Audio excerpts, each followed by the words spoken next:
Hi everyone and welcome to the Freshest Sounds podcast with me, your host Ross.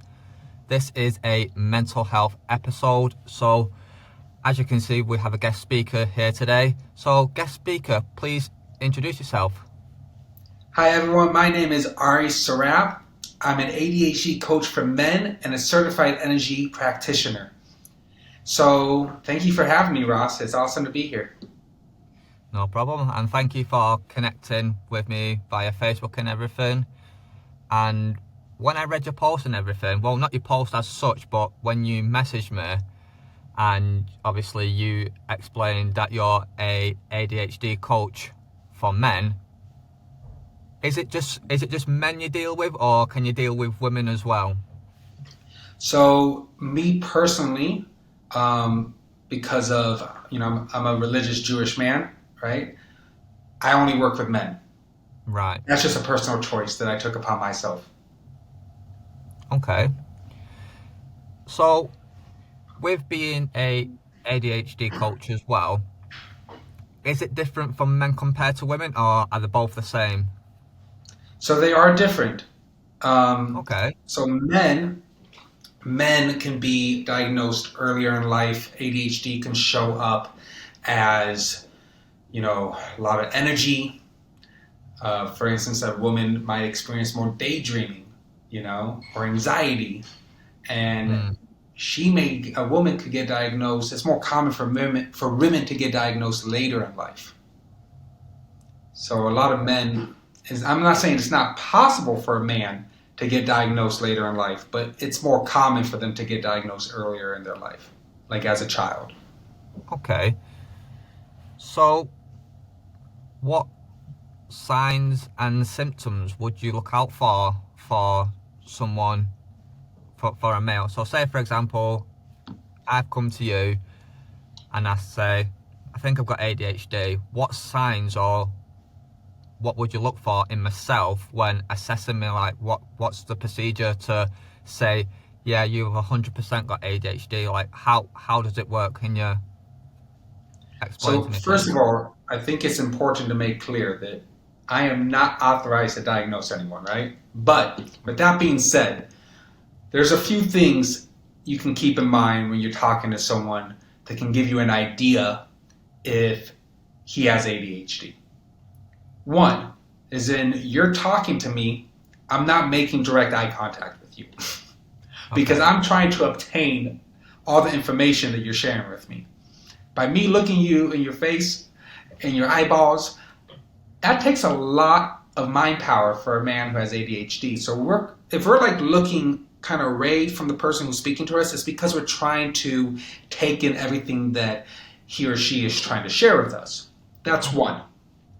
Another could be that if a person gets angry, right? Like I'm talking about big tantrums. That a person could think, and this actually happened to me, when I was 9, I was actually misdiagnosed with bipolar. Wow. Doctors thought I had bipolar because I would have crazy, huge tantrums that I would be fighting and throwing things and like off the wall. And doctors thought I had bipolar.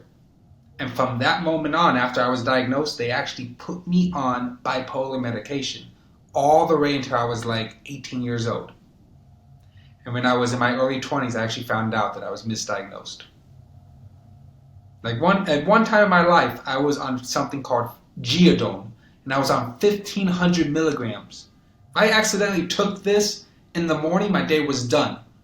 Like I couldn't go to school, I couldn't do anything. I would have to sleep because it would knock me out. And the doctors actually told my parents, they're like, look, whenever Ari has tantrums, give him this medication. It will just knock him out and, he'll be quiet and you won't have to deal with it.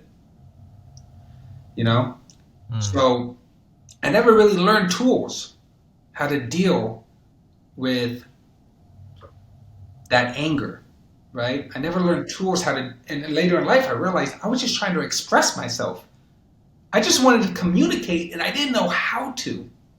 So it's a misconception. This is where we kind of went on a tangent a little bit, but anger can be a symptom of ADHD, and that was a big symptom for me. I don't have bipolar, Yeah. so yeah, anger can definitely be something to look after. If especially as a child, if he or she's having trouble communicating, and it Yeah. turns into extreme outbursts, it's something to keep in mind, to look Hmm. into. That's very, very interesting. And, I'm sorry to hear the fact that you got misdiagnosed as a young child. So, what effect did taking that medication have on yourself? Obviously, you said that it would knock you out, but was there any other side effects? Yeah. So I was diagnosed with ADHD when I was 4, right? So Right. I was put on medication at age 4. Now, each medication that we're talking about, there was different side effects. And I was on tons of medication throughout my life, from age 4 to 18. And that was the best day of one of the best days. I won't say of my life, but definitely a huge accomplishment, something I'll never forget, because I took all of my meds, right? Had them on the kitchen counter, and then I got a glass of water, and I put all my meds in that water and just watched it dissolve. And it was such a moment that I'll never forget. It felt so good. So, yeah. Anyways, when so I don't know, are you curious to know about the ADHD meds or this specific med that I was talking about, the Geodone? I'm curious about both, really, but we'll go with the bipolar meds first because Okay. obviously that's what you was obviously talking about first, and you got misdiagnosed with the bipolar. So obviously, I just wanted to know like what effect it had on you, and obviously what it did to yourself because obviously you was taking it for a very very long time. Do you know what I mean? It's quite a Yeah. few years to be taking a medication that you don't really need to be taking, and obviously all medications have side effects, i.e. I have epilepsy, and the side effects that it does to me was it was thinning my hair, hence why I've shaved all my hair off, and it made me like I said, my hair was really really really thin. It started receding at a young age as well. I'm 30 now, so, and they said that another side effect is it'll put on weight, and I've not really put on much weight, to be honest with you. I still I still feel, well, look skinny, but other than that, you know what I mean, all medication have side effects, and if you're taking incorrect medication for something that you don't really need, it can mess up your body internally as well. So something that I think with the help of my wife, we discovered Yeah. this, but you just triggered this in my mind. I think from taking all these medications at such a young age, right, and high doses, right, mind you, that I have liver issues, um, and also blood circulatory issues, like my my circulation is not so good.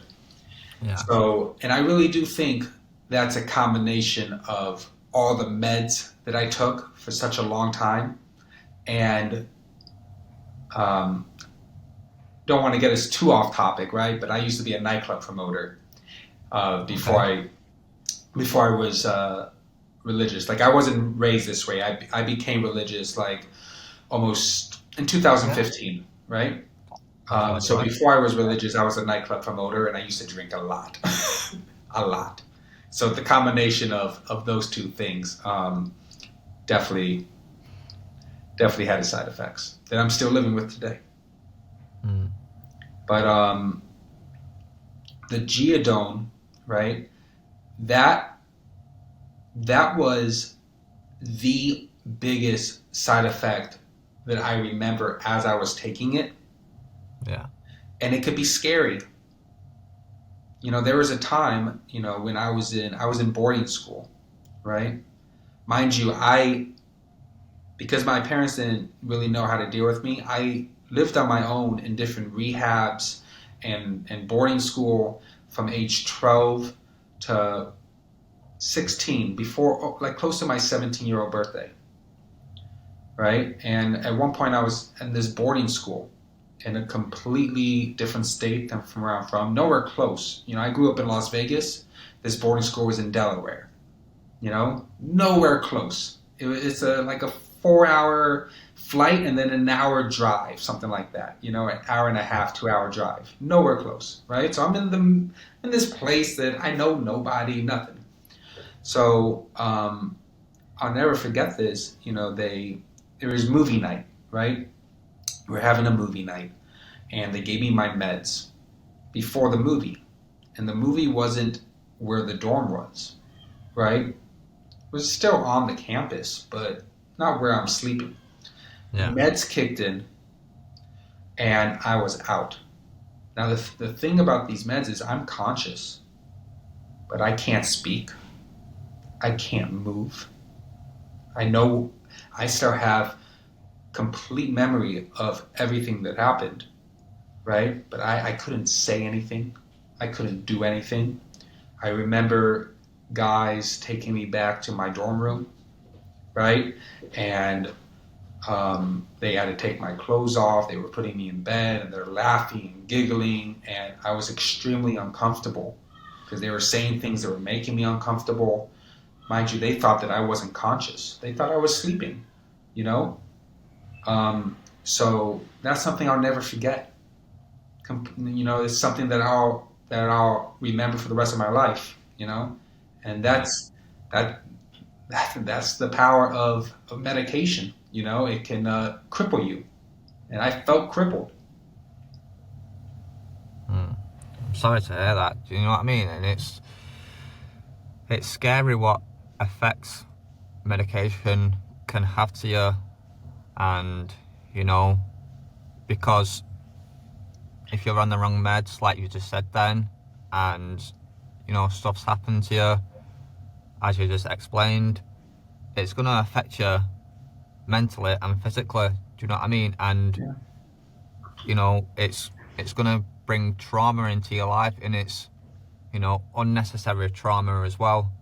Now, you've got this memory inside your brain from being, a young lad, where these other lads were essentially picking on you, and it wasn't your fault, all because of some doctor, I'll quotation mark it, some doctor has give you the wrong meds and thought that you had this, this going on with you, when that was incorrect.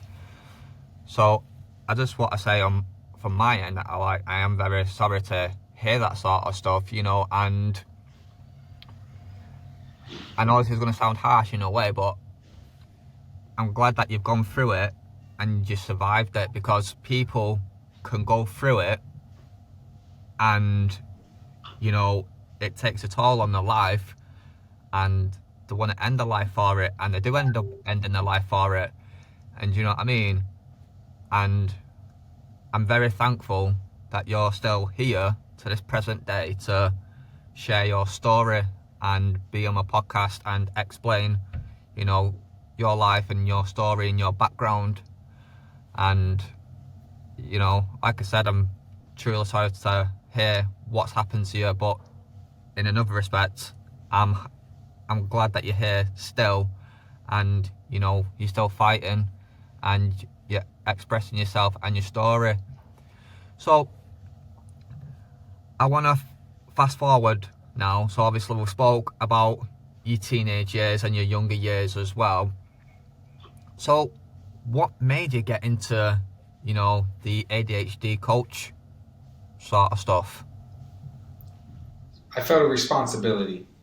Mm. I've been there, as I shared a little bit with you guys. I've been there, And Yeah. I did tons of therapy, dude. Tons. Talk therapy. There's certain therapies like IFS and somatic that I connect with, right? But the type of therapy that I was sent to as a kid, what am I doing here? You know, like what am I doing? You know? And I thought it was a joke. You know, it didn't do anything for me. No one taught me any skills to deal with ADHD or to deal with the real life struggles that I'm facing. No one Yeah. taught me nothing. So I feel responsibility, you know? I'm a success story. And when you're in that type of position where you have overcome triumphs in your life, when you have overcome literally darkness, where you literally could have just, like you said, give up, not even be here in this world.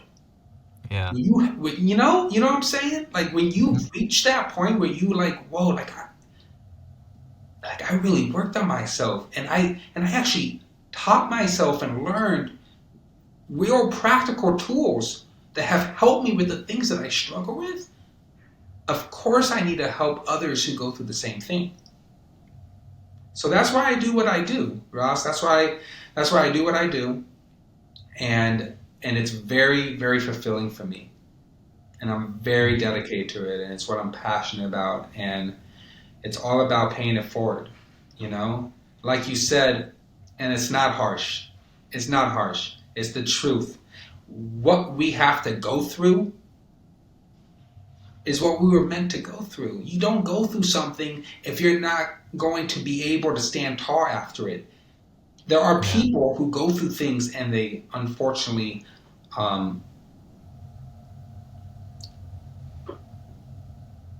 it's not a success, right? Like, unfortunately, like, there's not good things to be told about that.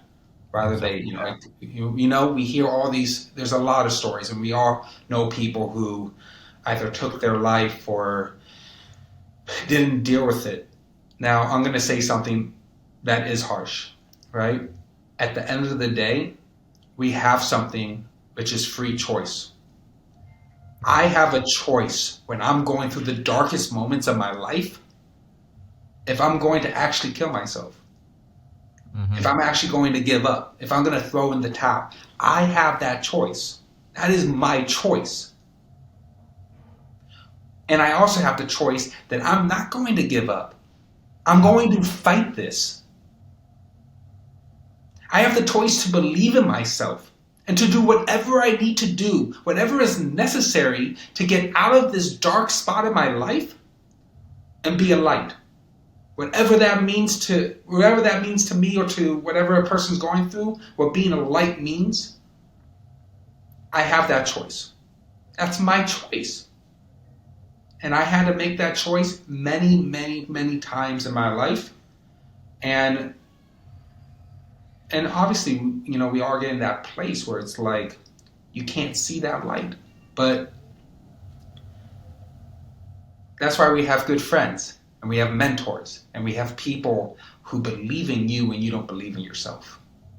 So that's what I try to be for other people. To be that voice when they don't have that voice. To give them the encouragement when they're not able to encourage themselves. To give them real skills when they don't know what to do with the troubles and struggles that they're dealing with right now. That's why I do what I do. No, do you know what? That's absolutely amazing. And do you know what? It was bringing her to it. I was like getting quite emotional, and when you was giving that like motivational speech and saying about it's the truth, it's hard to speak the truth or listen to the truth when you're at your low points. And my first episode for mental health, I dived into my past and everything, and I told my story. And I well up sometimes telling my story, and I'm open as a book. I'll happily sit here and tell people what's gone on in my life. I've attempted suicide not plenty of times, but more than once is enough. Do you know what I mean? So, the most recent one was I was just texting everyone in my family saying goodbye. I've had enough. I can't live no more. Can't cope no more. And where I live, basically, I live in sheltered accommodation, if you know what that is. So it's just like a house share, basically, full of lads, and we've all got stuff going on. I was practically made homeless. I had nowhere to go. Got kicked out of my parents' house, and I ended up in this sheltered accommodation. Now this is like a temporary thing. I've been there about a year and maybe 2-3 months now, and that's supposed to be a temporary thing. Now, to me, that's a long time. Do you know what I mean? It's no temporary thing, but getting sidetracked anyway from my story. So I was just down, depressed, because like I said before, we came on, I suffer with depression, anxiety. I've also got epilepsy as well. So there's a train bridge right near the house that we live at, and I walk past it every single day, and every single time I'm on that train bridge, I always get intrusive thoughts. I get a voice in my head, just stand on that bridge, turn your back, and then just drop. That's what I get every time, and I fight that every single day. And just this one morning, I was having a shower, and it's weird as well because when I'm in a shower and I'm alone with my own thoughts, that's where things start to unravel, and I'm my own worst enemy. And I just start thinking and thinking and thinking and thinking, and then I'm like, fucking hell. Like, you think about shit that you shouldn't really think about, and it's just like, it's hard to get back out of that state and back to the normal routine. So, like I said, obviously going sidetracking here. So basically, just texting everyone saying goodbye, and my plan was to jump off the train bridge. And my mum just literally drove down, picked me up, dragged me out of the house basically, and said, "Come on, we're going for a drive." I was in absolute tears. I was just like, I couldn't even pull myself together. I had to go to the doctors. They referred me to go to hospital, and I had to do a welfare check on me to see if I was okay basically. And at that moment in time, I just couldn't see past anything. I was just tunnel vision on, like what you said, just darkness. And it was just hard to get by. But, it's like what you said as well. You have that choice. And I don't know what was stopping me, but there was something there. I wanted to do it so bad, but trying to do it, thinking it and doing it are two different things, you know what I mean? And I always say to people who, when they actually go ahead and do these things, got some absolute fucking balls to do that. Do you know what I mean? Because the amount of preparation you've got to do, thinking of how you're going to do it and how you're going to top yourself, it blows my mind. So obviously I just started to explain my side of the story, do you know what I mean? So obviously a bit of background of myself. So obviously you're also a certified energy healer. So how did you come about being a energy healer? So I've always had really good intuition, Okay. My entire life. I never even heard about energy healing until I met my wife. My wife was into it. And she, told me about it. Her best friend also is an energy healer. And when I first heard about it, I thought it was complete nonsense. I was like, I don't get it, right? Mm-hmm. And then we actually used an energy healer, energy worker, there's different names: energy healer, energy therapist, energy medicine, energy practitioner, right? It's all the same thing. Okay. So our daughter had an ear infection, right? And it came out of nowhere. So, and we didn't know what was going on, right? So we're not big fans of doctors, right? So we didn't think to take her to a doctor, but we are like, let's let's Sorry talk to to an interrupt you. energy worker. Is that like a Jewish thing? Like you don't like to, or is it just personal choice? Well, for doctors, Yeah, it's because obviously you said before like you're Jewish and everything. yeah. So No, it's is it there's is certain it a there's Jewish certain thing? Or, Jews. There's certain Jews like us that are we'll only go to a doctor if it's like, the last choice, right. right? Um, yeah, that's how we hold, you know. But at the same time, like there's a time and place for hospitals. There's a time and place for doctors, right? Mm. My daughter had a what they call a febrile seizure just like a month ago, right? Right. They said it's normal for kids under 5 to have something like this. We didn't know what was going on. It happened in the Gone. Then we're in the ambulance, and it's happening where I'm holding her. One of the scariest moment of my life, and definitely as a parent, because it's my baby girl, Yeah, So of definitely. course we went to the hospital. We didn't, we're not going to be stupid. That's a time that if that's a time. There's like I said, there's a time and a place. You know, but for like if we had a fever, we're not going to no doctor for a fever. Um, yeah. So to go back, right? So we got this energy worker, energy practitioner to work on our daughter, and she did some work. It's all remote, by the way, right? All remote.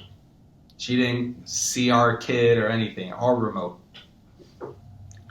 She did the session, and she told us that we're talking about money in front of our daughter, and that is what caused her ear infection. After she did the session and we stopped talking about money, the very next day, it was gone.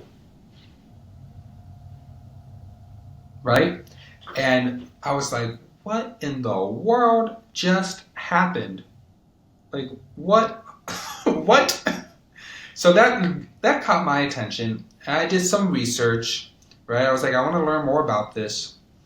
And I studied it. And I got certified.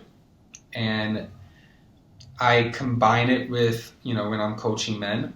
And sometimes, I have some clients who just, hire me just for energy work, So it really depends. I really do believe, like, when you're working on someone, when you're working with someone, right? You're working with that person. You're working with Ross. You're working with John. You're working with Shlomo. You're working with that person. So you have to Yeah. customize it to that person that you're working with. Mm-hmm. Because Yeah, 100%. everyone is designed differently. Everyone's going through different things. Yeah. So, and as a coach, I really do believe the more that you know, the more knowledge that you have, the more you're able to help someone. Like as a religious Jewish man, I learned the Torah. In my personal opinion, that's like the deepest wisdom in the entire world is found in the Torah. So I use that. That flows through me like my blood is flowing through me, Mm. Hopefully it flows better because I have some circulation issues.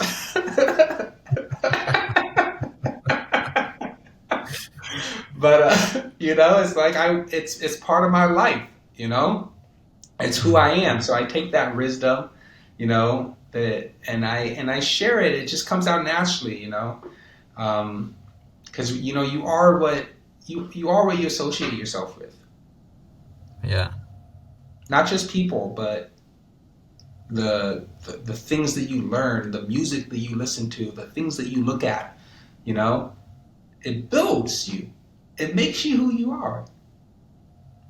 Yeah, no, I agree on that 100%. Like, I always say, like, who you surround yourself with, it sort of like rubs off on you. So if you're surrounding yourself with people who are always down and negative and, oh, don't want to do this, oh, don't want, and it rubs off on you, and then you become that person as well. Like, your mood changes, and this is why I don't really associate a lot with other people. Like, I'll communicate with other people. Like, I've got people across the world who I speak to, like yourself. You're in Israel at the moment. Yeah, I'm in Israel. Yeah. I've been here So for you're almost 10 years. so you're in Israel. So we've connected, and I've got people in America who I speak to on a daily basis. I've got a wide connection, but I can count my friends on one hand. Do you know what I mean? Hmm. But prior to that, I used to have quite a lot of friends, and I've cut people off because, you know, it wasn't good energy, and there was bringing bad bad karma into my life, and I was like, no, I don't need that sort of stuff. I'm a dad, I'm a provider. I don't want none of this shit going on in my life. You know what I mean? I want to be there for my son when he Hmm. needs me. I don't want to be around bad people or negative people, and then because if you've done something and it's caught me into it as well, and then I end up going to prison because of something you've done. I don't want that shit on my head. Do you know what I mean? I hear So you. obviously that's why I cut people out of my life, and it's just like, well, you do your thing, and I'm gonna do my thing. You leave me alone. Do you know what I mean? So my question for you now is, what has been the most fulfilling part of your job as a ADHD coach? Do you have like one specific thing that happened whilst you're, you know, doing this sort of line of work? There's a few different stories that come to mind, but Okay. I'll share with you one. I have a client Mm. that when we first started working together, we've been working together now for like 6 months. He's a completely different person, you know, completely, right? And also, like, he, there's cultural differences, right? My Of course. client is also he's a religious Jew, and when you're ready to get married, there's the customs are very different than other parts of the world, right? Right. And your parents are very much involved, you know, and his parents at that time did not think he was ready, right? And then after working together and seeing that now he's actually in the process, that his parents are supporting him to take that step to get married now, like they're standing behind him and they believe, like, yeah, you're ready now. That's amazing. That's amazing. To really be involved in someone's life, to the point where you're able to see that you guys working together, you're helping someone, and you're seeing that it's actually helping them. Yeah. That is one, that's one of the best gifts, and it's priceless. It's like wow. You know, it's like wow. It's like I'm actually like I'm making a difference in another person's life, and for me, that's what it's all about. That's what you're remembered for. You know, Exactly. you're not remembered how much money you got in your bank account. That's not going in the coffin with you when you know, after 120 years of living in this world. But what you're remembered for is the good things. You know, how you helped other people, how you gave charity, how you were always there for your community, that you went out of your way to help another person, Yeah. right? Not, oh man, dude had the best Ferrari. It went, and we just had so much. It was like, that's nonsense. Nonsense. No, it's true what they say though. You know, money don't mean shit. You know, I'd rather be broke and be the most kindest person alive. You know, before I came down here, I bumped into a friend of mine, and there was this girl who I don't know her personally, but like I know her brother and sister. We went to the same school, her brother and sister, and she just turned around to me and she went, "Excuse me, can you get that loaf of bread at the bottom for me, please?" Because she was in a wheelchair, and you know, like the electric ones. So she was sat in that, and she couldn't get out to reach down to it because of a disability. So I was like, yeah, no worries. And she cracked a joke out of it. Do you know what I mean? She went, "I can't get down there. I'm too short." And I was like, "Oh, bless you." But you know, it's doing good deeds, and I believe, I'm not a religious person or anything, but I always believe if you do a good deed will be returned to you. Do you know what I mean? Yeah. And I'm a big believer on karma as well. What goes around comes around. You That's know, whether it's energy. good karma and it's bad karma, you know, if you're bad in the world, bad will come to you. If you're good in the world, good will come to you. Your But energy transfers. yeah, The way that you act in the world is going to be shot right back at you, right? And to go off what you were saying about money, people today worship money. They worship it like it's a god, right? The things that people would do for money were people kill for money. People yeah, rob banks for money. People do unbelievable, disgusting things for money. All the money is a tool. That's all it is. The moment that you start to forget that, you're a slave to it. Money is a tool. And it can be used for unbelievable things. It can help change the world. But if you don't have that mindset of what money actually is and what it's being used for, good luck. Because a lot of people today, I would say a majority of people in the world, they don't know that. They don't want to know that. You know? That's what it is, but that's what it's designed for. It's a tool. But like everything in the world, right? Has a good and has a bad. Right? The internet can be super evil. You can look up things that will destroy your mind and be really like detrimental to you. You know? yeah, can radicalize you as well. Pornography, all these things that you can access through the internet, right? But then on the flip side of the coin, look what we're doing right now, right? Look what we're doing right now. We're elevating the entire world with this podcast right now. We're changing, you know, we're like helping people who are going through difficult times who may see this podcast right now that we're recording through the means of the internet.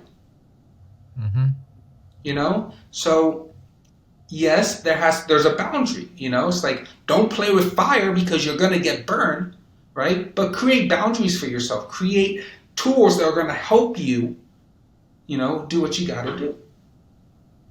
And to understand that. So, is there like anything that you've come across, like a difficult time whilst in this line of work as well? Like, have you come across a client and you're like, that you've really, really struggled with, or has there been a time, again, in your line of work where you've just like, I can't, it's too much for me, sort of thing? I have not moved forward with certain people who have reached out to me because I was, like, as we shared before we got live. We're not going to go into detail with that, right? But there's people I've decided not to work with because our values just didn't line up. On top of that, I've had clients where, after, that after working with each other, it was good, right? And they even, Yeah. like, and like one client in particular that comes to my mind, right? Just he couldn't afford it, right? He couldn't afford it, and I even brought my price way down, you know, um, to the lowest I've ever brought it down, and he still wasn't able to afford it, and it was very hard for me. It was very hard for me because I was now in this dilemma of, do I give someone free coaching? And this is not the only time it's happened. I had someone reach out to me, he's like, I'm going to kill myself and I can't afford coaching. You know, now I'm put in this dilemma of like, what do I do? What do I do? And that was a really hard place for me. I had to go seek guidance. I had to speak to professionals who have been doing this much longer than me. I had to go to the Jedis, man. I had to go talk to the wise folk, who have a lot more years on their belt. Yeah. And I was like, what do I do? And I had to take that advice. And, and it was hard, It was hard. Like, I still check up on them, I still check up on them. We ended up not working together, but I still check up on them. And I also, because of that, I try to create free resources as well to help people, because not everyone can afford one-on-one, So I try to create free resources as well to really help people who may not be able to afford, one-on-one coaching. It's also why I love being on podcasts, because this right here is a tool. It's a free tool, right? That someone can watch and help themselves, and it can resonate, So I would say that definitely was the hardest time. So we are coming up to the end of the show now. So before I let you go, I want to ask you two more things. So is there anything you would like to say to the audience before we go? Yeah. If you're watching this show, if you're watching this podcast, right, and you're going through a difficult time, I urge you not to give up. I know that might sound cliche, but that is literally, when you're going through the darkest and the hardest times of your life, don't give up. Know that's not an option. Contact friends, contact a mentor, find someone that you feel can help you get out of that hard time that you're experiencing. There are so many resources out there. There are so many people out there who want to see you succeed, even though you may not think it. They exist. So, and also I want to say thank you, Ross, for having me on this podcast. I had a great time. We're going to have to do it again. Maybe have a virtual tea together. I don't know. We'll figure it out, But this was awesome. This was awesome. I had a great time. Thank you. We'll definitely sort something out. So, obviously, before we say goodbye and everything, do you have your own website or anything like that you'd like to shout out, or is there any shout outs that you'd like to do before we, finish this interview? Mm-hmm. So shout out to every man who struggles with ADHD, who doesn't give up and is always trying to grow and be a better person. Shout out to you. That's for you. And you know who you are. And also, if you want to visit my Instagram, it's at Next Level Living Coaching. TikTok is also at Next Level Living Coaching. And you can also find me on Facebook, Ari Sarab. Right, my name's written right there, so nicely in purple. And I guarantee you, you type my name in that search engine on Facebook, I'm the only Ari Sarab with a big beard. You can't miss me. I'm unmissable. I don't even know if that's a word, but it is now. That's it. What I'll do as well is after the call and everything, I will get your links off you, and I Okay. will put the links into the description of the video as well. So like when people go on it, they click more on the description part, they can see your links, and if they want to contact you or follow you or get some more information that they may that they need or something like that, or they might want to contact you regarding work, I don't know. So it could be possible, but what I'll do is I'll put your links on there as well, so people can get in contact with you, people can connect with you as well, and hopefully, you know, people will connect with you and reach out for you for some guidance and some support. But I just want to say a massive thank you to yourself for taking this time out of your day. You know, it means a lot to me, and I just want to say thank you for sharing your story. I want to say sorry as well for the stuff that you've been through. And again, it sounds harsh saying it, but in a way, I'm glad that you've gone through it and survived, because like we've just mentioned then, you know, some people do throw in the towel, and, you know, unfortunately, they don't get to tell their stories, but their story does live on, even though they've took their own life. I go to a place called Andy's Man Club, and it's online, and it's worldwide pretty much. And, you know, for what it's about, it's amazing, but it's sad for the guy who took his own life, but they then opened up this place in memory of this guy, and it's just spreading like wildfire. Wow. So yeah, I do understand the mental health side of things as well, because like as we've explained, I struggle with it, I've been through it, I'm still going through it right now, but you know, I'm using my little toolbox each day. So yeah, again, a massive thank you to yourself for being on the podcast and sharing your story, and we'll reconvene at some other time with some virtual tea. Yeah, I'm looking forward to that. I am. No worries. Thank you guys for listening. Hope to see you on the next one.